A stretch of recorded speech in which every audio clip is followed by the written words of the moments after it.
আল্লাহু ফিহি মুসা আলাইহিস সালাম, আল্লাহ রাব্বুল আলামিন মুসা আলাইহিস সালামকে নাজাত দিয়েছিলেন, মুক্তি দিয়েছিলেন। কওমাহু গররাকা ফিরআউন, এবং ফিরআউনকে ডুবিয়ে মেরেছিলেন এই দিন। সূরা ইউনূসের মধ্যে আল্লাহ তাআলা এ বিষয়ে আলোকপাত করেছেন। ওয়াজাওয়াজনা বিবানি ইসরাঈলাল বাহরা ফাআতবাআহুম ফিরআউন ওয়া জুনুদুহু বাগিয়াও ওয়া আদওয়া। আমি ফিরআউনকে সমুদ্রের পানিতে ডুবিয়েছিলাম আর বনি ইসরাইলকে আমি সমুদ্র পার করে দিয়েছিলাম। আমাদের সমাজে একটি প্রচলিত আছে যে নীল নদ পার করেছিলেন, আসলে এখানে বিবানি ইসরাঈল আল বাহরা বলা হয়েছে। বাহরুন মানে সমুদ্র, নাহরা বলা হয়নি। এই সমুদ্রটা অধিকাংশ মুফাসসিরিন লিখেছেন বাহরে কুলজুম বা লোহিত সাগর, 10 মাইল চওড়া একটি সাগর।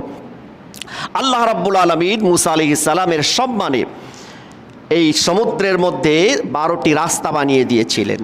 ফাআতবাআহুম ফিরআউন ওয়া জুনুদুহু, ফিরআউন এবং তার সৈন্য সামন্ত 80,000 ঘোড়সওয়ার ছিল।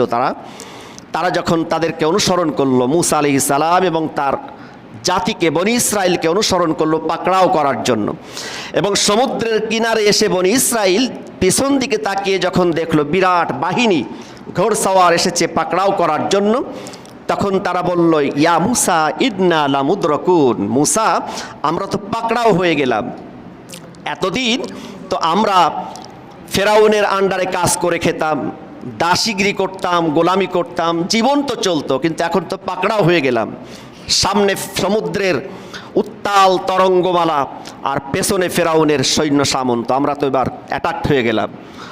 হয় ডুবে মরতে হবে, না হয় পেছনে ফিরে গেলে ওদের কাছে পাকড়াও হয়ে নির্যাতনের চরম পর্যায়ে পৌঁছে যেতে হবে। আল্লাহ পাকের নবী মুসা আলাইহিস সালাম ধৈর্যহারা হলেন না, 100% ভরসা আল্লাহ পাকের উপরে রেখে বললেন, কাল্লা ইন্না মাইয়া রাব্বি সায়াহদিন, কখনো নয়, আমার প্রতিপালক আমার প্রভু আমাকে পথ দেখাবেন। জোরে বলুন সুবহানাল্লাহ।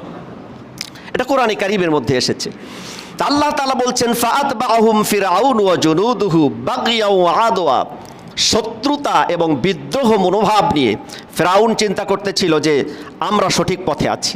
যারা ফ্যাসিবাদ, বিদ্রোহী, যারা সন্ত্রাসী, যারা বিশৃঙ্খলাকারী, তারা কিন্তু নিজেরা মনে করে যে আমরা সঠিক পথে আছি।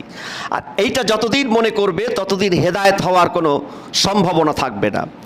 আল্লাহ তাআলা কোরআনে কারীমের সূরাতুল বাকারার প্রারম্ভে বলেছেন, ওয়া ইযা ক্বিলা লাহুম লা তুফসিদু ফিল আরদ, যখন তাদেরকে বলা হয় জমিনে ফাসাদ সৃষ্টি করো না, বিশৃঙ্খলা সৃষ্টি করো না, শান্তিপূর্ণ সমাজকে অশান্তি সৃষ্টি করো না, তখন তারা বলে ইন্নামা নাহনু মুসলিহুন, আমরা তো শান্তি স্থাপনকারী। আলা ইন্নাহুম হুমুল মুফসিদুন, আল্লাহ পাক বলছেন সাবধান, তারা হচ্ছে প্রকৃতপক্ষে বিশৃঙ্খলা সৃষ্টিকারী। ফেরাউনের দৃষ্টিকোণ থেকে সে ছিল ভালো শাসক, আর মুসা আলাইহিস সালাম তিনি ছিলেন বিশৃঙ্খলা সৃষ্টিকারী। সে বলেছিল, জারুনি আকতুল মুসা ওয়ালিয়াদউ রাব্বাহ ইন্নী আখাফু আন ইউবাদদিলা দীনাকুম আও আন ইউযহিরা ফিল আরদিল ফাসাদ, আমাকে ছেড়ে দাও। তার মন্ত্রী পরিষদকে বলেছিল যে আমি মুসাকে হত্যা করব, সে তার প্রভুকে ডাকুক, কেমনে তাকে সাহায্য করে দেখি।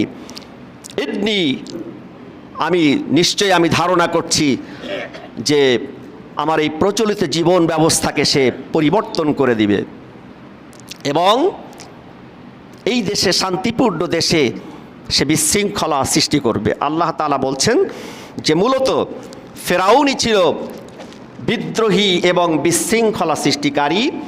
মুসা এবং বনি ইসরাইলের বিরুদ্ধে শত্রুতা পোষণ করে তাদের পেছনে যখন ধাওয়া করেছিল, তখন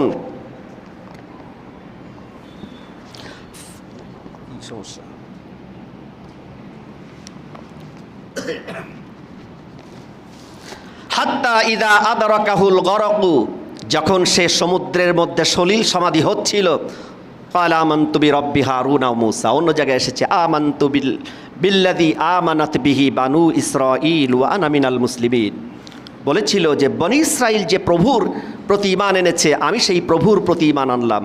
মৃত্যুর সন্নিকটে এসে যখন মালাকুল মাউতকে দেখতে পেল, তখন সে তাওবার আশ্রয় নিল। আল্লাহ তাআলা বললেন, আল আন ওটা চমৎকার একটি শব্দ, আল আন প্রশ্নবাচক, প্রশ্নবোধক। এখন অকদ আসাইতা ক্বাবলু ওয়া কুনতা মিনাল মুফসিদিন, তুমি ইতপূর্বে অবাধ্য ছিলে, বিদ্রোহী ছিলে এবং জমিনে ফিতনা ফাসাদ সৃষ্টি করে দিয়েছিলে, সুতরাং আর ক্ষমা নেই।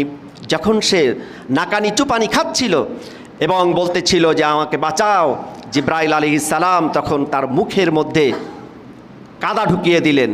নবী করিম সাল্লাল্লাহু আলাইহি সাল্লাম বলেন, জিব্রিল আমার কাছে এসে বলেছিলেন যে ইয়া রাসূলুল্লাহ, ফেরাউন ওই সময় যদি বারবার আল্লাহ পাকের প্রতি ঈমান এনেছি এবং তার কাছে ক্ষমা চায়, আল্লাহ তাআলার রহমতের দরিয়ায় জোশ মেরে যাবে। তিনি রহমান, তিনি রহিম। এজন্য প্রচণ্ড প্রতাপশালী একটি বাদশাকে, এবং জালিম ছিল সেই বাদশা, সে বাদশাকে আমি মুখের মধ্যে কাদা ঢুকিয়েছি যেন সে দ্বিতীয়বার ক্ষমা চাইতে না পারে। এই 10ই মুহররম আল্লাহ রাব্বুল আলামিন তার প্রিয় মূসা কালিমুল্লাহ, যিনি আল্লাহ পাকের সাথে কথোপকথন করতেন, তার হাতের লাঠি দিয়ে আঘাত করতে বললেন। সমুদ্রের মাঝে 12টি রাস্তা হয়ে গেল এবং তাকে আল্লাহ পাক পার করে দিলেন। জোরে বলুন সুবহানাল্লাহ। অন্য আরেকটি হাদিসে এসেছে, আবু হুরায়রা রাদিয়াল্লাহু তাআলা আনহু থেকে বর্ণিত হাদিস। ইতিপূর্বে যে হাদিস বললাম এটা হচ্ছে ইবনে আব্বাস রাদিয়াল্লাহু তাআলা আনহুমা থেকে বর্ণিত। আর আবু হুরায়রা রাদিয়াল্লাহু তাআলা আনহু থেকে বর্ণিত হাদিসে বলা হচ্ছে, মাররান নবিয়্যু সাল্লাল্লাহু আলাইহি ওয়াসাল্লাম বিউনাসিম মিনাল ইয়াহুদ, মদিনাতুল মুনাওয়ারায় পৌঁছে ইহুদিদের কিছু মানুষকে তিনি তাদের মাঝ দিয়ে গমন করতেছিলেন। ওয়াকাদ সামু ইয়াউমা আশুরা, তারা আশুরার দিন রোজা রাখত এবং ওই দিনটি ছিল আশুরার দিন। নবী করিম সাল্লাল্লাহু আলাইহি ওয়াসাল্লাম তাদেরকে বললেন, মাহাদাল ইয়াউম মিনাস সাওম, মাহাদা মিনাস সাওম, এই দিনে তোমরা রোজা রাখছো কেন? ক্বালু, তারা বলল, হাদাল ইয়াউমুল্লাযী নাজ্জাল্লাহু মূসা আলাইহিস সালাম ওয়া বানি ইসরাঈল মিনাল গারক গাররাকা ফীহি ফিরআউন ওয়া হাদা ইয়াউমুন ইস্তাওয়াত ফীহিস সাফীনাতু নূহ আলাইহিস সালাম আলাল জুদি ফাসামা নূহ ওয়া মূসা শুকরান। এখানে 2টা বর্ণনা এসেছে আহমদ শরীফের হাদিস। একটা বর্ণনা হচ্ছে মূসা আলাইহিস সালামের মুক্তির বর্ণনা, আর একটা হলো নূহ আলাইহিস সালাম একদিন 2 দিন নয়, লাকাদ আরসালনা নূহান ইলা কওমিহি ফালাবিসা ফীহিম আলফা সানাতিন ইল্লা 50 আমা। আল্লাহ তাআলা বলছেন, নূহকে আমি তার জাতির মাঝে প্রেরণ করেছিলাম, তিনি অবস্থান করেছিলেন 1000 বছর, তার থেকে 50 বাদ দাও। এটা আল্লাহ পাকের বর্ণনার টেকনিক, যাতে করে মানুষগুলি বিয়োগের একটা ধারণা পায়। 1000 থেকে 50 বাদ দিলে হয় 950 বছর। এই 950 বছর আল্লাহ পাক ডাইরেক্ট বলতে পারতেন, কিন্তু এটা টেকনিক হেকমত করে বললেন, আলফা সানাতিন ইল্লা 50 আমা, 1000 বছর থেকে 50 বছর বাদ দিয়ে 950 বছর তিনি মানুষের কাছে তাওহীদের দাওয়াত দিয়েছিলেন। নূহ আলাইহিস সালামের জাতির থেকে শুরু হয় শিরকের প্রচলন, এবং সেই শিরক শয়তান তাদেরকে বুঝিয়েছিল, তোমাদের আকাবের, তোমাদের মুরব্বী যারা ভালো মানুষ ছিল, তাদের স্মৃতিচারণ করার জন্য, স্মৃতিপটে গ্রথিত করার জন্য তাদের সম্মানে তোমরা যখন ইবাদত করবে, ইবাদতের সামনে তাদের ছবি রেখে দিবে। তাদের ছবি যখন, তাদের মূর্তি যখন তোমরা দেখবে, তাদের প্রতি শ্রদ্ধা বাড়বে এবং তাদের স্মরণে তোমাদের ইবাদতের মধ্যে আরও মনোনিবেশ হবে। এভাবে করে সর্বপ্রথম আল্লাহ রাব্বুল আলামিনের সাথে শরীক স্থাপনের এই মারাত্মক অপরাধের সূচনা হয়েছিল নূহ আলাইহিস সালামের সময় থেকে। ইয়াগুসা ওয়া ইয়াউকা ওয়া নাসরা ওয়া ক্বাদ আদাল্লু কাসীরা, সূরা নূহের মধ্যে এসেছে।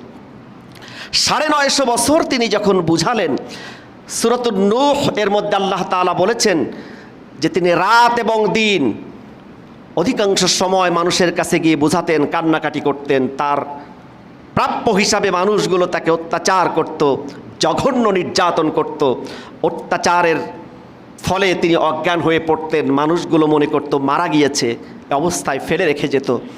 আর তিনি যখন আবার তার জ্ঞান ফিরত, তিনি আল্লাহ পাকের কাছে দোয়া করতেন, তাদের ক্ষমার জন্য দোয়া করতেন। এক পর্যায়ে যখন ধৈর্যের সীমা ছাড়িয়ে গেল, তিনি তখন বলে দিলেন, আয় আল্লাহ তাআলা, এই জাতির কেউ আর ঈমান আনবে না। 40 জন নারী, 40 জন পুরুষ ঈমান আনার পর তিনি যখন নবী যখন মনোকষ্টের সাথে বললেন যে আল্লাহ তাআলা ওয়ালা তাজিদিজ জালিমিনা ইল্লা দালালা, তাদের জুলুম নির্যাতন তো বেড়েই চলেছে, তাদেরকে আপনি বাঁচিয়ে রাখবেন না। আল্লাহ তাআলা তখন তাকে নৌকা তৈরির কথা বললেন। সূরাতু হুদের মধ্যে আল্লাহ তাআলা বলছেন যে তার নৌকা কমপ্লিট হলো, তিনি তার জাতিকে সাথে নিয়ে নৌকায় উঠলেন।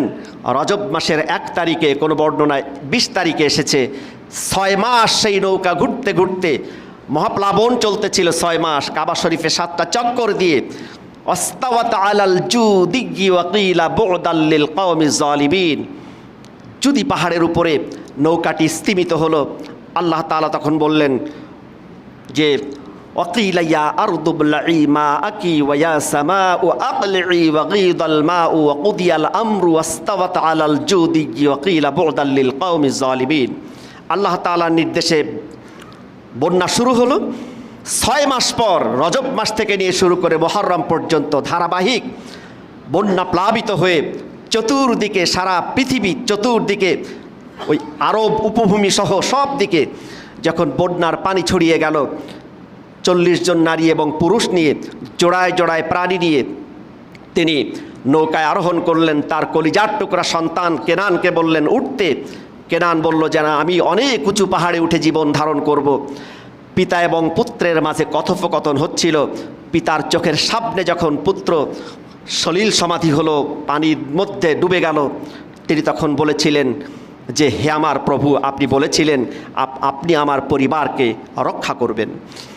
আল্লাহ রাব্বুল আলামিন হযরত নূহ আলাইহিস সালামকে উদ্দেশ্য করে বললেন, ইয়া নূহ ইন্নাহু লাইসা মিন আহলিক ইন্নাহু আমালুন গায়রু সালিহ ফালা তাসআলনি মা লাইসা লাকা বিহি ইলমুন ইন্নী আইযুকা আন তাকুনা মিনাল জাহিলিন।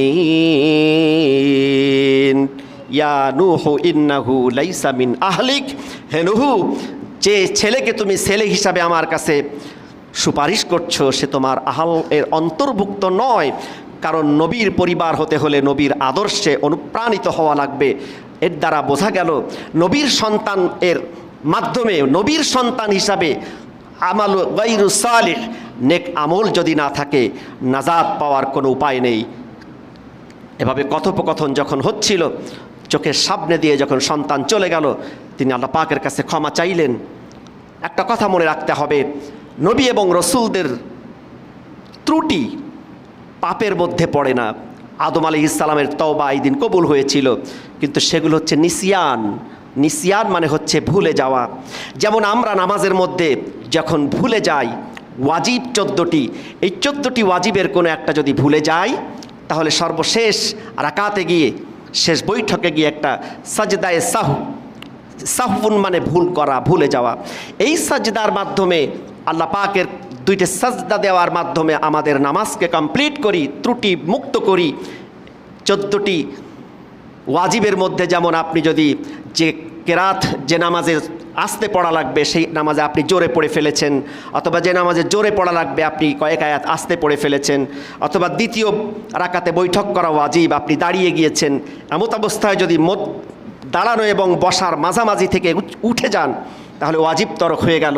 অনুরূপভাবে আত্তাহিয়াতু পড়া ওয়াজিব, আপনি যদি আত্তাহিয়াতু শেষ করে দরুদ শরীফ আল্লাহুম্মা সাল্লি আলা মুহাম্মাদ পর্যন্ত পড়ে ফেললেন, তখন মনে পড়লো যে আপনার আত্তাহিয়াতু শেষ করে আবার আপনি দরুদ পড়ে ফেলেছেন, এমত অবস্থায় এই ত্রুটিগুলো, এগুলো বলা হয় সাহবুন, নিসিয়ানুন। ভুলের অনেক প্রতিশব্দ আছে, খাতাউন, যামবুন, হারাজুন, জুনাহুন, অসংখ্য প্রতিশব্দ আছে। নবী এবং রাসূলদের শানে যামবুন, খাতাউন এগুলো শানের খেলাফ। তারা ভুলে যেতেন, তাদের এই ভুলে যাওয়ার কারণে আল্লাহ রাব্বুল আলামিন তাদেরকে সংশোধন করিয়ে আমাদের জন্য শিক্ষার ব্যবস্থা করেছেন। জোরে বলুন সুবহানাল্লাহ। তো নূহ আলাইহিস সালাম তার নৌকাটি এই দিন আশুরার দিন স্থিমিত হয়েছিল ইস্তাওয়াত আলাল জুদি পর্বতমালায়। তৃতীয় বর্ণনা এসেছে যে ইউনুস আলাইহিস সালাম আল্লাহ পাকের একজন জলিলুল কদর নবী ছিলেন। তিনি আল্লাহ রাব্বুল আলামিন সূরাতুল আম্বিয়ার মধ্যে বলেছেন, وَذَنُّونِ إِذْ ذَهَبَ مُغَاضِبًا فَظَنَّ أَن لَّن نَّقْدِرَ عَلَيْهِ فَنَادَىٰ فِي الظُّلُمَاتِ أَن لَّا إِلَٰهَ إِلَّا أَنتَ سُبْحَانَكَ إِنِّي كُنتُ مِنَ الظَّالِمِينَ فاستجبنا له ونجيناه من الغم وكذلك ننجي المؤمنين وظنوني إذ ذهب مغاضبا فظن أن لن نقدر عليه। দেখুন আল্লাহ রাব্বুল আলামিনের সুন্নাহ, যে বান্দা যত বেশি তার নিকটবর্তী তার সামান্য ত্রুটিকে তিনি সাথে সাথে সংশোধন করিয়ে দেন। ইউনুস আলাইহিস সালাম যখন দীর্ঘদিন তার জাতিকে বোঝানোর পরেও জাতি কথা শুনতে ছিল না, এক পর্যায়ে যখন আল্লাহ পাকের শাস্তি অবধারিত হলো, আর আল্লাহ পাকের সুন্নাহ পদ্ধতির মধ্যে এটা একটা সুন্নাহ, সেটা হচ্ছে যখন কোনো পাপিষ্ঠ জাতির মধ্যে আল্লাহর নবীগণ অবস্থান করেন অথবা ওই পাপিষ্ঠ জাতি যদি ইস্তিগফার করে তওবা করে ফিরে আসে, রোনাজারি করে, অপরাধ বুঝতে পেরে, আল্লাহ তাআলা তখন তাদের মধ্যে আযাব দেন না। জোরে বলুন সুবহানাল্লাহ। আমা কানাল্লাহু লিউআযযিবাহুম ওয়া আনতা ফীহিম। আল্লাহ তাআলা সূরাতুল আনফালের মধ্যে বলেছেন, হে নবী, আমি তাদেরকে শাস্তি দেই না যতদিন আপনি তাদের মাঝে অবস্থান করেন। জোরে বলুন সুবহানাল্লাহ। আমা কানাল্লাহু মুআযযিবাহুম ওয়া হুম ইস্তাগফিরুন। আর যারা ইস্তিগফার করে তাওবা করে ফিরে আসে, এই জাতির উপরে আমি আমার শাস্তি নির্ধারণ করি না। জোরে বলুন সুবহানাল্লাহ। তো ইউনুস আলাইহিস সালাম যখন তার জাতিকে বুঝাচ্ছিলেন, এমন সময় যখন তিনি জানতে পারলেন যে জাতি কথা শুনছে না, তাদের উপরে শাস্তি অবধারিত, তিনি তাদেরকে সতর্ক করে দিলেন, তোমরা প্রস্তুত হও। পূর্ব প্রস্তুতি না দিয়ে আল্লাহ পাক পূর্ব প্রস্তুতিমূলক ঘোষণা না দিয়ে তিনি কোনো জাতির উপরে শাস্তি নির্ধারণ করেন না। এটা আল্লাহ পাকের আরেকটা সুন্নাহ। ওমা কুন্না মুআযযিবিনা হাত্তা নাবআসা রাসূলা, তিনি বলেছেন সূরাতু বানী ইসরাঈলের মধ্যে। তো ইউনুস আলাইহিস সালাম তাদেরকে সতর্ক করে তিনি চলে যাচ্ছিলেন যে আল্লাহ পাকের শাস্তি আসবে। এমত অবস্থায় তার জাতি তাদের ভুল বুঝতে পেরে রোনাজারি শুরু করে দিল। তাফসিরে মাযহারির মধ্যে এসেছে, দুইটা বর্ণনা এসেছে। একটা বর্ণনা ইউনুস আলাইহিস সালাম মাছের পেট থেকে মুক্তি পেয়েছিলেন, আর একটা বর্ণনা তাফসিরে মাযহারির মধ্যে এসেছে যে তার জাতি যখন রোনাজারি করতেছিল, কাঁদতেছিল, সেই কান্নার কারণে আল্লাহ তাআলা তাদের উপর থেকে শাস্তি উঠিয়ে নিয়েছিলেন। জোরে বলুন সুবহানাল্লাহ। এই দিনটা ছিল আশুরার দিন, মাযহারির মধ্যে এসেছে। আর উমদাতুল কারির মধ্যে লেখা হয়েছে যে ইউনুস আলাইহিস সালাম যখন চলে গেলেন, চলে যাওয়ার পর তিনি যখন সমুদ্র পাড়ি দেওয়ার জন্য জাহাজে উঠতেছিলেন, তিনি যখন জাহাজে আরোহণ করলেন, জাহাজ বন্ধ হয়ে গেল, সামনেও যায় না, ডাইনেও যায় না, বামেও যায় না, ওইভাবে পড়ে থাকলো। জাহাজের পরিচালক যিনি ছিলেন তিনি বললেন, আমাদের মধ্যে কোনো যাত্রী যদি তার মালিকের অনুমতি ছাড়া পালিয়ে এসে থাকে, এমন কোনো যাত্রী যদি জাহাজে থাকে, তাহলে তিনি যেন এখান থেকে চলে যান, নেমে যান। তো ইউনুস আলাইহিস সালাম তো আল্লাহ পাকের নবী ছিলেন, চমৎকার চেহারা, তিনি নিজেই বললেন, আমি আমার মালিকের অনুমতি ছাড়া, অর্থাৎ ফাইনাল ডিসিশন না দেওয়ার আগে, ফাইনাল ডিসিশন দেওয়ার আগেই আমি চলে এসেছি আল্লাহ পাকের অনুমতি ছাড়া। এটাও কিন্তু তার জাম্বুন নয়, এটা হচ্ছে নিসিয়ান। তার এই ত্রুটিটা কোনো সাধারণ আমাদের মতো ত্রুটি নয়, এটা নিসিয়ান। কোনো নবী ত্রুটি বিচ্যুতি করেননি, আল্লাহ পাক তাদের থেকে কাবায়ের সাগায়ের হেফাজত করেছেন। জোরে বলুন সুবহানাল্লাহ। এটা শিক্ষা দেওয়ার জন্য আল্লাহ পাক তার থেকে করালেন। তিনি বললেন যে আমি হতে পারি সেই পলাতক আসামি। কেউ বিশ্বাস করছিল না। এক পর্যায়ে ফাসাহামা ফাকানা মিনাল মুদহাদিন ফালতাকামাহুল হুত ওয়া হুয়া মুলিম, সূরাতুস সাফাতের মধ্যে আল্লাহ পাক বলছেন যে লটারি করা হলো, লটারিতে ইউনুস আলাইহিস সালামের নাম এলো। এরপর ফালতাকামাহুল হুত, মাছের তিনি লাভ দিলেন, মাছের পেটে চলে গেলেন। 40 দিন আল্লাহ পাক মাছকে অর্ডার করলেন, ইউনুস তোমার খাদ্য হিসাবে নয়, তার এই সামান্য ত্রুটির কারণে আমার উইদাউট পারমিশনে সে যে দেশ ত্যাগ করতেছিল, এজন্য তোমার মধ্যে আমি তাকে একটা কায়েদখানা হিসাবে, জেলখানা হিসাবে রেখে দিলাম। ইউনুস আলাইহিস সালাম তার মধ্যে প্রবেশ করার পর তিনি যখন মাছ সমুদ্রের অতল গহ্বরে নিক্ষেপিত নবী ইউনুসকে নেওয়ার সাথে সাথে সমুদ্রের নিচে চলে গেলেন। আর ইউনুস আলাইহিস সালাম সমুদ্রের নিচে অসংখ্য প্রাণীর মুখ থেকে তাসবির আওয়াজ শুনতেছিলেন, জোরে বলুন সুবহানাল্লাহ। এবং সেখানে তিনি সিজদা করেছিলেন। তিনি বলেন যে আমি যখন চেষ্টা করলাম যে উপর হয়ে আল্লাহ পাককে সিজদা দেব, তার অসংখ্য প্রাণীর তাসবিহ আমার কর্ণকুহরে যখন আসতেছিল, আল্লাহ পাকের প্রশংসায় আমি সিজদা দিতে চাইলাম, সিজদা কমপ্লিট করলাম। এক পর্যায়ে 40 দিন যখন শেষ হলো, তিনি এই তাসবিহ তার হৃদয় কন্দরে আল্লাহ পাক ইলকা করে দিলেন, লা ইলাহা ইল্লা আনতা সুবহানাকা ইন্নী কুনতু মিনাজ জালিমিন। এখানে একটা বিষয় লক্ষণীয়, অসাবধানতাবশত যদি ইন্নী কুনতুম পড়ে ফেলেন, কারণ পরে মিম আছে, এই মিমের সাথে দুইটা যদি ইদগাম সন্ধি হয়ে যায়, অর্থ পরিপূর্ণ পাল্টে যাবে। ইন্নী কুনতু মিনাজ জালিমিন, লা ইলাহা ইল্লা আনতা, হে আল্লাহ আপনি ছাড়া কোনো উপাস্য নেই, সুবহানাকা আপনি মহান পবিত্র, সকল দুর্বলতা, অক্ষমতা, ত্রুটি সকল কিছু থেকে আপনি পবিত্র। ইন্নী কুনতু মিনাজ জালিমিন, নিশ্চয়ই আমি হচ্ছি জালিমদের অন্তর্ভুক্ত। এখন যদি কেউ কুনতু মিনাজ জালিমিন না পড়ে কুনতুম পড়ে ফেলে, অর্থ হয়ে যাবে নিশ্চয়ই তোমরা, অর্থাৎ তুমি, তোমরা সবাই জালিমদের অন্তর্ভুক্ত। জোরে বলুন নাউজুবিল্লাহ। আল্লাহ রাব্বুল আলামিন তার এই আওয়াজ শুনলেন, দুঃখ কষ্ট দূর করলেন, আর ঘোষণা করে দিলেন, ফাস্তাজাবনা লাহু ওয়া নাজ্জাইনাহু মিনাল গাম, আমি তার দুঃখ কষ্ট বেদনা দূর করে দিলাম, তার জবাব শুনলাম। ওয়া নাজ্জাইনাহু মিনাল গাম্মি ওয়া কাযালিকা নুনজিল মুমিনিন। শুধু ইউনুসের নয়, কিয়ামত পর্যন্ত যত মুমিন বিপদ আপদের মধ্যে নিপতিত হয়ে, দুঃখ কষ্ট ক্লেশের মধ্যে আমার প্রতি রুজু হয়ে আমার দিকে প্রত্যাবর্তন করে এই দোয়া পড়ে পড়ে আমার কাছে চাইবে, আমি তার সমস্ত বিপদ এবং দুঃখ নিবারণ করে দিব। জোরে বলুন সুবহানাল্লাহ।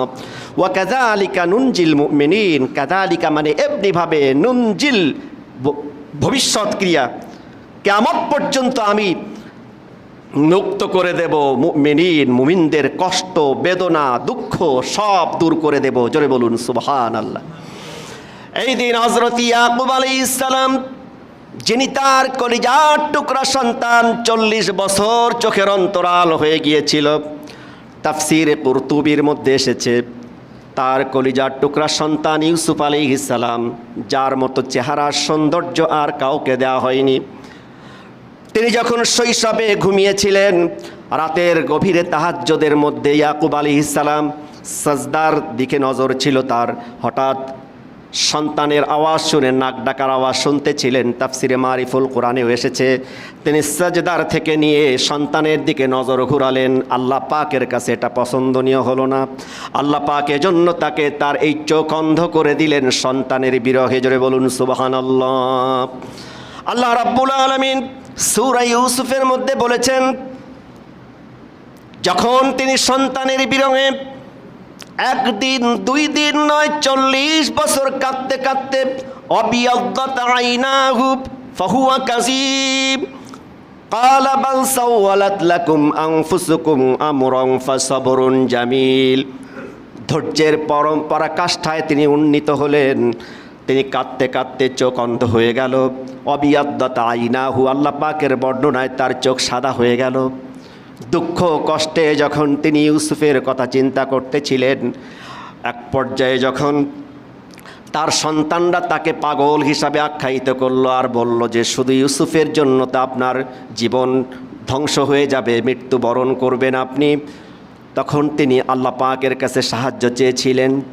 হযরত ইউসুফ আলাইহিস সালাম তিনি যখন মিশরের খাদ্যমন্ত্রী হলেন, আল্লাহ রাব্বুল আলামিন তাকে কুয়ার মধ্য থেকে নিজ কুদরতে উঠিয়ে মিশরের বাদশার আন্ডারে নিলেন, খাদ্যমন্ত্রী বানিয়ে দিলেন। এরপরে যখন তার ওই ভাইয়েরা যারা ষড়যন্ত্র করেছিল, আজকের এই ইহুদি জাতির পূর্বসূরি যারা ছিল, তাদের একজনের নাম ছিল ইয়াহুজা, তাদের ষড়যন্ত্রে যখন তারা ষড়যন্ত্র করে কূপের মধ্যে ফেলেছিল, তারা মনে করেছিল ইউসুফ শেষ, কিন্তু আল্লাহ রাব্বুল আলামিন তার নিজ কুদরতে ইউসুফকে শুধু বাঁচিয়ে রাখেননি, তার পিতার দোয়া এবং তার রহমতের মধ্য দিয়ে, আল্লাহ পাকের রহমতের মধ্য দিয়ে যখন মিশরের মিশরের খাদ্যমন্ত্রী বানিয়ে দিলেন। ভাইরা যখন তার কাছে খাবার নিতে আসলো, তিনি তার ভাইদেরকে চিনলেন, ভাইরা তাকে চিনতে পারে নাই। এক পর্যায়ে ইউসুফ আলাইহিস সালাম, অনেক দীর্ঘ ঘটনা, অত্যন্ত হৃদয় বিদারক কাহিনী, যখন তিনি তার আপন ভাই বিনিয়ামিনকে কাছে রাখলেন, তার পরম শ্রদ্ধেয় পিতা চোখ হারিয়ে ফেললেন। যখন তিনি জানতে পারলেন পিতার অবস্থা, তিনি তার গায়ের জামা, যে জামাটি কুয়ার মধ্যে ফেলার পরে জিব্রাইল আলাইহিস সালাম তাকে পরিয়ে দিয়েছিলেন, এই জামাটি ইব্রাহিম আলাইহিস সালামকে অগ্নিকুণ্ডে নিক্ষেপ করার পরে জিব্রাইল আলাইহিস সালাম ফেলেছিলেন। 3টি জামার কাহিনী, একটা ঘটনা আছে। এই জামাটি যখন তিনি দিয়ে দিলেন, ইযহাবু বিকামিসি হাযা ফাআলকুহু আলা আবিহি ফারতাদ্দা বাসীরা, তিনি তার ভাইদেরকে বলে দিলেন, এই জামাটি নিয়ে আমার পিতার চোখের উপরে ফেলো, আল্লাহ পাক তার চোখ ফিরিয়ে দিবেন। জোরে বলুন সুবহানাল্লাহ। কোথায় মিশর আর কোথায় কেনান, সিরিয়া, হাজার হাজার মাইল দূর। হযরত ইয়াকুব আলাইহিস সালাম, তিনি সেখান থেকে তার কলিজার টুকরা সন্তানের জামার সুঘ্রাণ পেতে লাগলেন। এরপরের আয়াতে আল্লাহ পাক বলেছেন, ইয়াকুব আলাইহিস সালাম বলছেন, ও আমার সন্তানেরা, যদি আমাকে তোমরা পাগল মনে না করো, তাহলে আমি বলবো যে আমি আমার ইউসুফকে হারাই নাই, আমার ইউসুফের জামার ঘ্রাণ আমি আমার নাকে পাচ্ছি। জোরে বলুন সুবহানাল্লাহ। ফালাম্মা আনজাহু আলা ওয়াজহি আবিহি আলকাহু ফারতাদ্দা বাসীরা, ইয়াকুব আলাইহিস সালামের চোখের উপরে যখন জামা নিক্ষেপ করা হলো, আল্লাহ রাব্বুল আলামিন এই 10ই মুহররম তার এই জামার বদৌলতে তার হারানো চোখ ফিরিয়ে দিলেন। ইউসুফ আলাইহিস সালামের কাছে তাকে নিয়ে গেলেন। জোরে বলুন সুবহানাল্লাহ। তাফসীর করার সময় ইনশাআল্লাহ বিস্তারিত বলবো, যেহেতু হাতে সময় কম। এই দিন আল্লাহ রাব্বুল আলামিন আদম আলাইহিস সালামের তাওবা কবুল করেছিলেন। এর অর্থই নয় যে তিনি অপরাধ করেছিলেন, এর অর্থ হচ্ছে তিনি ইজতিহাদ খাতা করেছিলেন। ইজতিহাদ খাতা মানে হচ্ছে একটা বিষয়ে সিদ্ধান্ত নিতে গিয়ে তিনি গবেষণায় তার নিসিয়ান হয়েছিল, আল্লাহ তাআলা এই দিন ক্ষমার ঘোষণা দিয়েছিলেন। সর্বোপরি নবী করিম সাল্লাল্লাহু আলাইহি ওয়াসাল্লামের কলিজার টুকরা সন্তান, এই দিনই আল্লাহ পাক তার রাসূলকে সামনে এবং পেছনের সমস্ত অপরাধ থেকে তিনি ত্রুটি মুক্ত সেই ঘোষণা দিয়ে বলেছিলেন, লিয়াগফিরা লাকাল্লাহু মা তাকাদ্দামা ওয়া মা তাআখারা ওয়া ইউতিম্মা নি'মাতাহু আলাইকা ওয়া ইয়াহদিয়াকা সিরাতাম মুস্তাকিমা। আল্লাহ পাক আপনার সামনের পেছনের সব গুনাহ থেকে হেফাজত করেছেন, তিনি ক্ষমা করেছেন, আপনার কোনো গুনাহ নেই। ওয়া ইউতিম্মা নি'মাতাহু আলাইকা, আপনার উপরে তার নিয়ামত পূর্ণ করে দিয়েছেন। ওয়া ইয়াহদিয়াকা ইলা সিরাতাম মুস্তাকিমা, সিরাতিম মুস্তাকিমের উপরে আপনাকে প্রতিষ্ঠিত করেছেন, প্রদর্শন করেছেন। আল্লাহ পাক আপনাকে কখনো পথভ্রষ্ট করবেন না। জোরে বলুন সুবহানাল্লাহ। এবং তার আহলে বাইত, যাদেরকে আল্লাহ তাআলা পবিত্র রাখতে চেয়েছেন, ইন্নামা ইউরিদুল্লাহু লিইউযহিবা আনকুমুর রিজসা আহলাল বাইতি ওয়া ইউতাহহিরাকুম তাতহীরা। ওলামায়ে কেরাম বুঝবেন যে তাতহীরা বলতে আল্লাহ পাক পূর্ণ পবিত্র রাখতে চেয়েছেন, এমন পবিত্র সামান্য ত্রুটি বিচ্যুতি নিয়ে কোনো মানুষ চলুক এটা তারা সহ্য করেন না। বিশেষ করে ইমাম হোসাইন রাদিয়াল্লাহু তাআলা আনহু, যিনি ছিলেন স্পষ্টভাষী, যিনি ছিলেন সাহসী এবং যিনি ছিলেন রসুলের কলিজার টুকরা নাতি। বর্ণনা এসেছে রসুলের বুকের উপরে বসে তিনি জিজ্ঞাসা করতেছিলেন, নানাজান আপনি বলুন তো, যখন তিনি কিশোর বয়সে শৈশব পেরিয়ে কিশোরে কিছু আদো আদো কথা বলতে শিখেছেন, আমাদের নাতিরা যারা মুরব্বিয়ানে কেরাম তাদের প্রতি কি একটা মানে তাদের প্রতি যে সফট কর্নার থাকে, বুকের উপরে ওঠে, ঘাড়ের উপরে ওঠে, এরকম নবীজির বুকে উঠতেন, ঘাড়ে উঠতেন। জিজ্ঞাসা করলেন, বলুন তো নানা, আপনি বড় না আমি বড়? নবী করিম সাল্লাল্লাহু আলাইহি সাল্লাম বললেন যে নিশ্চয়ই আমি বড়, আমি মদিনার প্রেসিডেন্ট, আমি রাহমাতুল লিল আলামিন, আমি সাইয়্যিদুল মুরসালিন। তিনি বললেন, না, আপনি বলুন তো আপনার পিতার নাম কি? নবীজি বললেন, আমার পিতার নাম আব্দুল্লাহ। হযরত হুসাইন রাদিয়াল্লাহু তাআলা আনহু বললেন, আপনার পিতাকে মানুষ কয়জন চেনে? আমার পিতার নাম শেরে খোদা আলী। বলুন তো আপনার মায়ের নাম কি? তিনি বললেন, আমার মায়ের নাম আমেনা। আর আমার মাকে জানেন? যিনি সাইয়্যিদাতু নিসাই আহলিল জান্নাহ, জান্নাতের মহিলাদের সরদার হবেন, ফাতিমাতুজ জাহরা রাদিয়াল্লাহু তাআলা আনহা। নানাজান আপনি বলুন তো আপনার দাদার নাম কি? নবী করিম সাল্লাল্লাহু আলাইহি সাল্লাম বললেন, আমার দাদার নাম অমুক। তিনি বললেন, আমার দাদার নাম হচ্ছে আবু তালিব নবীজির কাছে আবার বললেন, আপনি বলুন তো আপনার নানার নাম কি, আপনার নানারে কয়জন চেনে? আমার নানা হচ্ছেন সাইয়্যিদুল মুরসালিন রাহমাতুল্লিল আলামিন খাতামুন নাবিয়্যিন। নবী করিম সাল্লাল্লাহু আলাইহি সাল্লাম শোয়া থেকে বসে বুকের মধ্যে জড়িয়ে ধরে বললেন, নানা তুমি একদিন হবে, আল্লাহ পাক তোমার উপর রহম করুক, জোরে বলুন সুবহানাল্লাহ। এই ইমাম হুসাইন রাদিয়াল্লাহু তাআলা আনহু যখন দেখলেন খেলাফতের যে রেলের লাইনটি, কোরআন এবং হাদিস এ দুটা হচ্ছে রেলের দুইটা পাটি, এটা যতদিন সমান্তরাল রেখা বরাবর চলতে থাকবে ততদিন ট্রেন তার লাস্ট গন্তব্যে পৌঁছাতে পারবে। যদি এই দুইটা পাটি এদিক সেদিক চলে যায়, কোরআন এবং হাদিস সমান্তরাল রেখা না হয়, তাহলে অ্যাক্সিডেন্ট হয়ে যায়। আর সেই দুইটা পাটিকে যেন সমান্তরাল চ্যুত হয়ে না যায়, এজন্য তার নিচে জীবন দিয়ে কাঠ দেয়া থাকে, খোয়া দেয়া থাকে। সম্মানিত উপস্থিতি, ওলামায়ে হাক্কানি যারা আজীবন তারা এই কোরআন এবং হাদিস এই দুইটাকে সমান্তরাল রেখা বরাবর চালানোর জন্যই তারা ইজমা করেছেন, ইস্তেহাদ করেছেন, কিয়াসের মাধ্যমে সেটা উজ্জীবিত রেখেছেন, জোরে বলুন সুবহানাল্লাহ। তিনি যখন দেখতে পেলেন যে এই কোরআন এবং সুন্নাহ খিলাফতের এই স্পষ্ট বিধানটি লাইনচ্যুত হয়ে যাচ্ছে, তিনি তখন গর্জে উঠলেন এবং এক পর্যায়ে প্রতিবাদ করতে গিয়ে পরিবার সহ কারবালার প্রান্তরে করবুল বালা মানে মুসিবত, আর করবুন মানে নিকটবর্তী, সেখানে নিজেদেরকে উৎসর্গ করে দিলেন। নবী করিম সাল্লাল্লাহু আলাইহি সাল্লামকে তিনি স্বপ্নে দেখেছিলেন। এক পর্যায়ে যখন দুনিয়ার লোভী যারা এই ক্ষণস্থায়ী দুনিয়ার কারণে তাকে হত্যা করলো, শহীদ করে দিল, তারাও তাদের দুঃখ প্রকাশ করে ওবায়দুল্লাহ বিন জিয়াদের কাছে এসে যে কবিতার মাধ্যমে বলেছিল, আল্লামা শাফি রহমাতুল্লাহ আলাইহি সে কবিতাগুলি চয়ন তুলে ধরেছেন। তারা বলেছিল, আউকিরিকাবি ফিদ্দাতান ওয়া যাহাবান আনা কাতালতুল মালিকাল মুহাজ্জাবান কাতালতু খায়রান নাসি উম্মান ওয়া আব্বান ওয়া খায়রুহুম ইয ইউনসাবুনা নাসাবান। আমার ঘোড়ার রিকাব স্বর্ণরৌপ্য দিয়ে পূর্ণ করে দাও, কারণ এই সম্পদ পাওয়ার জন্য আমি এমন ব্যক্তিদেরকে হত্যা করেছি যিনি এই আকাশের নিচে জমিনের উপরে সবচেয়ে সম্মানিত, জোরে বলুন সুবহানাল্লাহ। তারা বুঝেছিল যে ইমাম হুসাইন রাদিয়াল্লাহু তাআলা আনহু সত্যের পথে, কিন্তু সম্পদের মোহে, ক্ষমতার মোহে তাদেরকে মোহাচ্ছন্ন করে রেখেছিল। ইমাম শাফি রহমাতুল্লাহ আলাইহি আর চমৎকার করে বলেছেন, তামুতুল আসওয়াদু ফিল গাবাতি জুআন ওয়া লাহমুদ্দানি ইয়াকুল তাকুলুহুল কিলাবি। এমন অবস্থা হয়ে গেল যে কুকুর যেন ভেড়ার মাংস, সিংহের মাংস ছিঁড়ে ছিঁড়ে খায়। আর এক পর্যায়ে জু জাহালিন কাদিয়ানামু আলা সারিরিন, যারা মূর্খ অজ্ঞ তারাই গেল রাজ সিংহাসনে, আর যারা সম্মানিত তারা চলে আসলো মাটির বিছানায়, জোরে বলুন সুবহানাল্লাহ।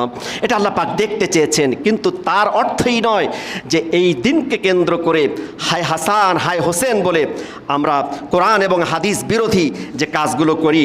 নবী করিম সাল্লাল্লাহু আলাইহি ওয়াসাল্লাম বলেছেন, মান আমিলা আমালান লাইসা আলাইহি আমরুনা, যে কাজ তোমরা করবে সেটা যদি আমার থেকে গৃহীত না হয় ফাহুয়া রদ্দুন, সেটা প্রত্যাখ্যাত। সুতরাং বাড়াবাড়ি এবং ছাড়াছাড়ি এই দুইটার মধ্যম পন্থা আমাদেরকে অবলম্বন করতে হবে।